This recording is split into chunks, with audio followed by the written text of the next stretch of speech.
Well, hi, ladies and gentlemen. We've just recently done a video on the functional side of using CTrader, MT4 and MT5 as well. And today we're going to put some real strategies into practice. I've got Quasar, who runs our LATAM trading research efforts, and also Tyrone from FX Evolution. And we're going to be talking today, as I say, about putting some strategies into practice using the situations and the functional side of things that MT4 and MT5 offer to clients as well. So welcome to the program, Quasar and Ty. Just give us a bit of background about what you do as a trader. So I'll start with you, Ty. So tell us a little bit about your trading styles, whether you're automated, whether you're discretionary, and what sort of strategies do you run? Sure. Yes, I'm a trading manager and investment manager here at FX Evolution. So I run automated strategies and semi-automated strategies depending on what the market is doing. So yeah, they come in very handy at times when we can't be in front of the charts. And I definitely use it as an extension of what I would normally be doing if I was in front of the chart. So I really use them and rely on them heavily when I'm actually not around, basically when I'm asleep. So yeah, it's very, very handy to be able to place those trades and also know that the system's going to do exactly what I would do if I was in front of it. You look like you get a lot of sleep, Ty. You look like a very well-groomed man. So that's obviously great to see. And then Quasar, talk to me a bit about you. In terms of the automated style, what do you mean reversion? Are you momentum? Are you swing? What's your trading style there? Yeah, no, I'm considered to be a mean reversion. That's primarily how I trade the markets nowadays. Previous to this year, I used to be a discretionary trader, basically, making the decisions myself. Now, this year, I've made the whole transition to automated trading, and yeah, basically on a mean reversion strategy. Good stuff. And staying with you, Quasar, for the moment. Obviously, there's a whole raft of different trading systems out there to automate your strategies. What's kept you on MT4 specifically over the years? Well, to me, considering that this was the first language where I started programming all the vast information there is, especially, coming from, I was already a tech-savvy person, but I had never programmed anything. So, having all those resources was the main reason why I decided to stay on MT4, and they keep on updating it. There's just a lot of information, new research coming out. So definitely it's just a platform where you can keep on developing your algorithmic trading. So yeah, that's the main reason. Yeah, and over to you, Ty. Obviously, we just talked about the amount of places that you can go these days to backtest and download data, backtest, and then subsequently automate it and then run it through your broker. What's kept you on MT? I think you're more MT5, aren't you? So what's kept you within that realm? Yeah, I do play around with both of them actually, but I think it is just touching on that. I think it's the amount of resources that are out there, like even for the custom indicators that have been built and that are readily available to everybody to download for free. If you come up with an idea, I think a lot of it's already been thought out. It's been around for the best part of over 20 years. So there's so much out there and it's actually readily available. So I think the fact that you can basically get an indicator for whatever you can dream up that's probably already been created is a big, big plus. And they do keep updating it. So it's almost like the gift that keeps on giving. Indeed. Talking about those indicators before we try out some of the own strategies that you guys have created yourself, both indicators and expert advisors. Quasar, I want you to show your screen and look at the marketplace, because this has been such a big world of MT4 over the years. The idea of downloading indicators either off the MLQ5 website or actually in the marketplace on the terminal itself. And these are obviously, we've covered this in the functional video before. And I'm interested to get Ty's thoughts about this as well. So you can obviously, a big part of the world has people been downloading EAs, backtesting it, which we gave an example on before, and seeing if it actually works and running it over multiple cycles as well. So that's one of the big areas of that situation. I think first of all, and I'll ask this question to Quasar to start. Have you ever purchased an expert advisor off the platform? Also, what are the risks that you would talk to people about going into that situation? I've downloaded EAs from the terminal, but I have not purchased them. And of course, I have played with their settings. I have actually downloaded a couple of the ones that are more generic in nature, not kind of like pursuing a specific market dynamic, just kind of like the instruments or the tools in order for you to trade in an automatic way. In terms of the dangers out there, I think one of the things that we have to be very careful is just not just because it's an EA, you don't have to take care into the part of risk management. I think that you still have to be very conscious of how much risk you're taking on them. And also, one of the things that I've noticed the most with the terminal is that there's a lot of martingale utilized, which, in generally speaking, can get to be a good way of approaching the markets. But if you know what kind of risks you're going to be taking once that the full martingale is developed, so yeah, I will say just to be careful in terms of how you manage your risk, not just because it's an automatic strategy, there's nothing for you to do. There's still some stuff, especially risk management, you have to be very careful with. Yeah, and that's the same question then to Ty. Have you ever bought an off the shelf? Have you ever tweaked some of the settings before? I mean, how does that work with you? Yeah, sure. So I'm definitely guilty of buying them off the shelf. When we first started out, Thomas and I bought, all of the EAs that were out there that were promising the world and delivering basically nothing. We couldn't find one that really could stand the test of time. They do work well in certain areas, and that's what they, I guess, sell you at the start. But the problem with a lot of the EAs that you buy off the shelf are they are black box type systems where you're not really explained to what it actually does. And if you don't really know what it does, you're not able to optimize it or develop it when the market changes. And I think that's probably what brings a lot of the EAs on the shelf undone, that when the market does change its dynamic, the EA doesn't evolve with it. And if you've bought it off the shelf, you don't really know what it does. So that is definitely a pitfall that I fell into and luckily survived to tell the tale. Which is why we're backtesting that situation there. So moving back onto the trading simulator, we covered this relatively extensively. We gave a great example of what is a basic mean reversion strategy, where we looked at buying into the lower Bollinger Band with the RSI below 25 and doing the reverse, taking profits into the mean. But obviously, when you're using trading simulator or you're trading some sort of automated strategy, you have to understand what each indicator does and the ability to manage risk using things like average true range or whatever those situations are. So I'll start with you, Ty.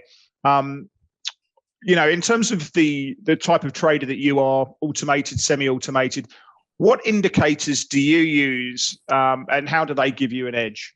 Yeah, so when I'm specifically looking at the semi-automated systems, I actually use the exact same indicators that I use in my normal trading. So I think the key is there. I love moving averages, love MACD, love the Bollinger Bands, because they're all giving you something different. I think a lot of people fall into the trap of throwing in as many ingredients into an EA as you can. And that's by ingredients, I mean different indicators. But then you don't end up with the best result. We know that Bollinger Bands give you a volatility reading. We know that momentum is generated by moving averages and MACD. So you're getting a different element of the market. And when you understand and fully understand what that indicator does, it does make it a lot easier to actually put it into place and put it into real practice. So yeah, to me, it's the basic indicators, that those three in particular, they're the ones that I incorporate into the automated systems, because I know that they're doing exactly what I would do given the circumstances. Quasar, I can see you're sharing your screen at the moment, the MC4 platform. You've got your navigation control N on the left-hand side there. So when you're selecting the different oscillators and the indicators that you're using for your mean reversion strategy, can you give us a quick guide through about how you're using the different indicators, the smart trader tools? What do you particularly take out of here? Definitely, yeah. Basically, the premise for me is there a market that it's trending or it's not trending. So therefore, considering that I'm a mean reversion guy, I love to use ADX just as a filter to know if the market is actually trending. And if it's not trending, then I can then go in depth in order to use Bollinger Bands.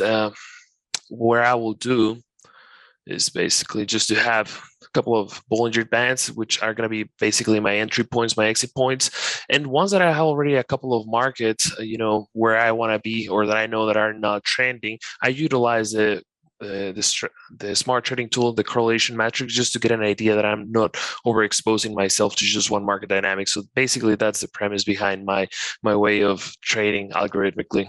Yeah, cool. And quickly, before we go and put some of these into practice, Ty, obviously there's different oscillators pretty much tell you the same thing, right? But in your opinion, how is there a limit to the number of indicators that you can use in an automated strategy?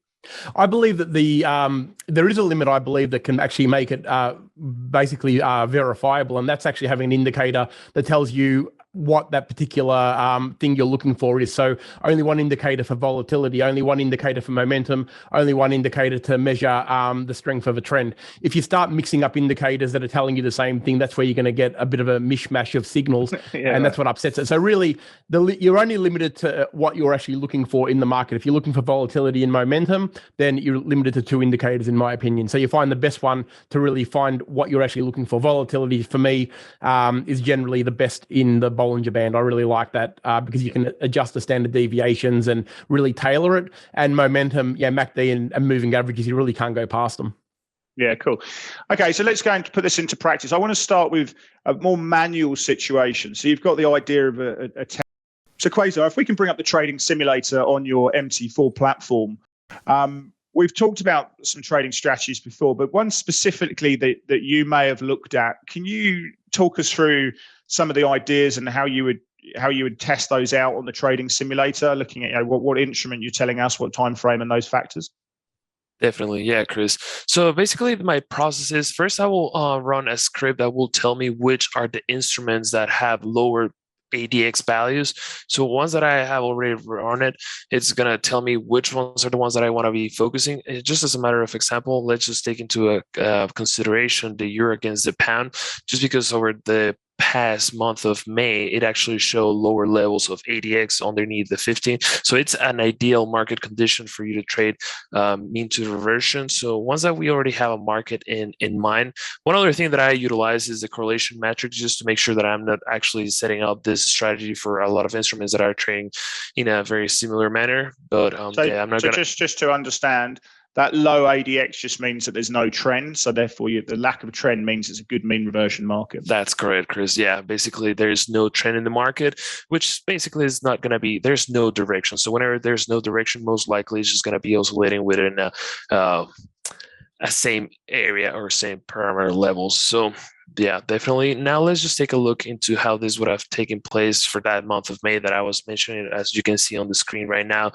very low ADX values over actually about 2 months. So let's take a look at how that would have performed that mean reversion. So once that I've already selected the market, let's just bring up the template. Basically, one of the things that I take into consideration is, as I mentioned it before, I utilize Bollinger Bands just because it's going to giving me an idea once that price action has deviated a lot from the mean. So let's just go and take a look at how this would have taken place. So you're buying into the lower Bollinger Band and selling into the upper Bollinger Band, is that right? That's correct. Yeah, basically whenever it has breached the 2 standard deviations to the downside, I'll be buying with a stop loss on the 3rd standard deviation and just the opposite on the upper side. So, and we're having about, I believe. So this is now ticking through using real-time data, or using historical data to simulate an as live scenario. Obviously, the whole thing of backtesting is it's based on a set of assumptions that data and will work in the future, which is why obviously you use as big a data sample size as you can. But what you're seeing here is a data sample that you've selected, and you're now applying that strategy to an as live situation using historical data. Definitely. Yeah, as we saw here, it breached the upper band. And just because it's a trendless market, it's most likely that it's just going to go back to the mean. Thanks, Quasar. So we've seen an example of you trying out your strategy, looking to fade into the Bollinger Band. And obviously you can go in and have a look at the, once that's done, you can look at the performance of that. MT4 gives you a fairly complete definition of how the strategies worked. I want to flick it over to you, Ty. Rather than going through a trading simulator to conceptualize a strategy and see if it works and then have it coded, you've been coding, or no, you've had people coding EAs for a while. Have you got any EAs that you want to show working and actually how the results perform? Yeah, I do. Look, I've got one that I really wanted to simplify how easy this process can be. So I've got one here that I call the, it's an MA retracer, seeing as though I am a momentum and pullback trader. This one is, we call this one the MA retracer, because what we're looking for is pullbacks to a key moving average in a trend. So these are settings are pretty simple. So first up, you'll see that you can have your fixed volume, or you can have your dynamic percent volume, which is, that's what I've taken out of Smart Tools, where you can basically put 1% risk or 2% risk, whatever you want of your account. Then you've got your simple stop loss and take profit zones. And this particular one uses 2 MAs. Now, I find that if you put a 20 moving average exponential and a 20 moving average simple, we know that the exponential is a faster moving average than a simple moving average. So what this one does, it actually measures when the 20 exponential is actually moving away from the simple moving average by a matter of 1 pip per 3 candles. So it's picking up momentum very, very quickly, okay? And it's trading the pullbacks. And all it does, it waits for it to pull back to a 20 moving average. And then as long as the candle closes between 5 pips above or 5 pips below, it will take the trade on the next candle. So a very, very simple process. And what we'll do, we'll run through a test. We can run through July. I think I've got it set for July at the moment. When you go through the settings, you can basically pick, this is the Euro USD on a 1 hour. You can pick your custom ranges here. So you've got, this is the 1st of July till the end of July. It's a 4-week period. And then you can pick your accounts and everything. So what we'll do, we'll run a quick test and we'll make sure that it's got the visualizer turned on, which it has. And once we click through that, that will basically start the process. So as you can see, it's running through the date range that we set, which is July. It's taking the pullbacks from the 20s. These are the 2 moving averages, the 2 red lines you see there. One's a 20 exponential and one is a 20 simple moving average. So it's amazing how they deviate. You can see that it's actually taking its trades there. They do deviate quite a bit when the market accelerates. So it's a real acceleration type. While we're waiting for the results, Ty, I just want to take a step back. So just to understand, you've had the EA built. Then what happens? And you download that into your MetaTrader platform, and then you can bring that into the trade strategy there. Yeah, correct. So once you've had it programmed in, it's programmed in MQL. You just simply put it into the experts folder, and then it comes up in the strategy tester, and you can test it on whatever data bank you want. So we'll touch on the optimizations in a second, but you can see this simple EA, very, very simple strategy, basically just went along there, and in the end, it made nearly $300 on a $10,000 account. But I think the thing that really drives me to use MT4 and MT5 in particular is the optimization settings that you can use. And I think that's where it really comes into the fore. So applying this exact same strategy, we can go to the settings again, and you can look at the optimization tab, and we can click on that. We can click the visual off now, and we go to the optimization, and we can do a fast genetic-based algorithm. So when we go to the inputs now, what that means is that we're able to tick the boxes of the things that we want to optimize. So say, for instance, this particular MA, the MA1 and MA2 X pips means that they must be a certain amount of pips away from each other per 5 candles. So if we actually, that's a true or false setting. So if I click on that alone, and say what this is going to do now, you can see that it's got a start, it's got a step, and it's got a stop. So what that's doing is it's testing it 2 ways. You can see here the steps. It's going to test it with this turned on, and it's going to test it with this turned off. Okay, very, very simple. So we'll run that one first. This will be a very quick test because it does actually go very, very quickly when it's optimizing with no visualizer. So we'll just simply click on that. And it's already tested. So you can see here that with that setting set to false, so it's not measuring how far the 2 moving averages are apart, just that they are apart. The profit for the same period is $2,122 versus a $330. So a very significant difference in profit just by changing that one setting. So the optimizer straight away has told us how important that setting is. So now we can go back. We'll just run another simple optimization just to make sure that we're covering all bases. And we can click off on that one. We know now that the false is going to be far better. So we'll run that with a false. And what we can do now is we'll run another optimization where the pips above and below. So it's going to range from a different amount now. So we'll click both of those boxes so it optimizes that. Okay, so again, the same deal. At the moment, it was set to 5 and 5. If we want to optimize it, we can start it at 1. We can step it 1 and 2 for the second one, and the maximum will be 10 and 16. So basically, you can see how many steps it's going to take. It's going to run that one 10 times, and it's going to run that one 8 times. And what that's going to do, it's going to give us the best range of results for that given period. So we'll set the MA on that one as well. We know we're going to have effectively 46 settings. Oh, sorry, it's not that one. Let's click on that one. We know that we're going to have about 20 passes. So we'll click on that one, and we'll let it do its business. And you can see again, just by changing those settings, the optimal setting it's gone up from 2,200 to 3,037. So just by simply optimizing a couple of those settings over that 1 month period, the profit has actually increased 10 times. The first one ran at $330. And with the best optimization, which is actually a 4 above the moving average and 11 below the moving average, with the MA2 condition set to false, it's increased the profit margin to 3,037. So that's effectively 30% on a $10,000 account. So not a bad month's work, I wouldn't have thought, on a very, very simple strategy. We need to be careful with optimization as well. There are obviously risks around getting it right and making sure you're doing the right optimization with overfitting and other factors as well, though. Right? Absolutely. They call that tailoring and basically curve fitting the results. But what you want to be doing, it's part of the forward testing process, actually, where optimization isn't just a one size fits all. And I think this is why off-the-shelf EAs can sometimes bring people undone. Because realistically, if you're going to use an EA that you've built and you understand, you theoretically should be testing it every single month, optimizing it for the month that's just gone, and then running it forward for the next month. I actually do that every single month, because that way you know that the market adaptive nature of what the EA is trying to do is really, really consistent with what the market's actually doing. And I think that's what really makes an EA so powerful when you actually do it properly. But when you go through the backtesting results, I mean, you can really see how powerful the information is. So you can scroll down through here. You can see that this is the entries by hours in the Asian, European, and USA sessions. So you can see which hours actually net the most amount of trades.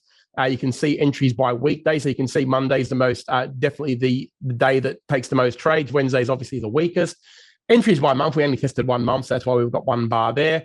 And of course, then it tells you the amount of profit versus the amount of losses on the days. So it really gives you a chance to optimize which days it works better, which hours it actually works better. And this is a very scalping type technique as well. So very, very powerful information that you can get from the backtester. Yeah, that's great stuff. I mean, what you can do on MT5 then, obviously somewhat more powerful than in terms of a bit more granularity between those results, but obviously MT4 still coming out with some good color to understand your edge.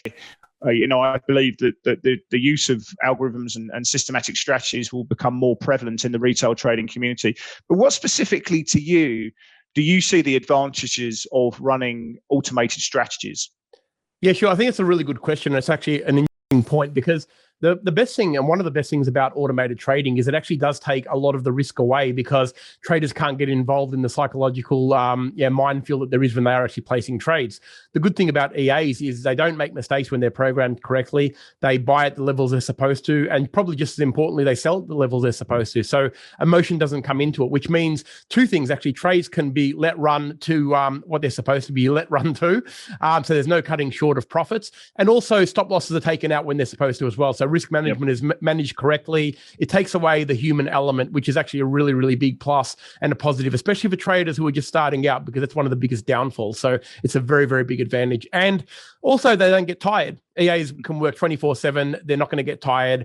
And tired humans make mistakes, Chris. EAs don't. Especially on 5-minute charts. I mean, I have no idea how people, scalp, momentum scalp, swing scalp off, 5-minute charts, getting set up for the next candle without automating that situation. And Quasar, you mentioned that you've gone from discretionary into automated. What advantages do you see for your trading from that? Definitely. I mean, to begin with, the time flexibility, definitely you don't have to be in front of the computer 24/7 in order for you to, have some consistent trading with, with the parameters that you will love to follow the market. And I agree with Ty. It's just, it gives more control and the risk that you're taking with your strategies and taking away that emotional side of things. So, yeah. And I just want really quickly to both of you. I'll start with you, Quasar. Obviously, the whole point of automating your strategy is to create something that gives you an edge, a positive expectancy.